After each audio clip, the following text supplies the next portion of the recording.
Amo ni siyang adlaw nga ginatagan kami Santa Cruz ang mother-in-law sa akong namanghod nga sa subong wala pa namon ako sipad ma. Pero ang tangkong naubos na naman kadubo Kaya the same day amo man ato my birthday sa piyak nga balay. So amo to ang rason nga na-cancel ang amon nga takway.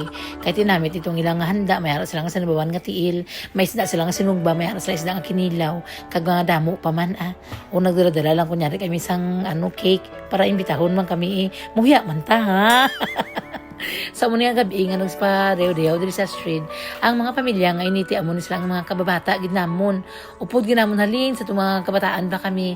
Duhal lang kami na di ka panimalay sang una diri nga area until subong nga nagdamo na pero sila gid mismo ang kaupod namon dati mga kaaway man namon sa kung kaisa kasumbaganay man kami sa amiga ko.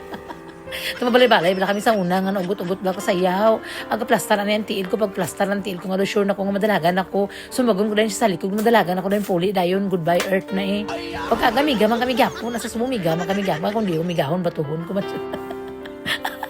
Amo ni silang kabataan niyang kulpogi kag ni Auntie Shirley nga dira kami pirmi ka pamati isa yang tuyang ermitan niya kag amo ni silang pamilya yang sure na ila dapugan way na nagauntat sa baga kay pirmi tuya ga pangapi si angkol ti kumay kami sa pusporo mga lang kami baga kol ga aso dapog mo da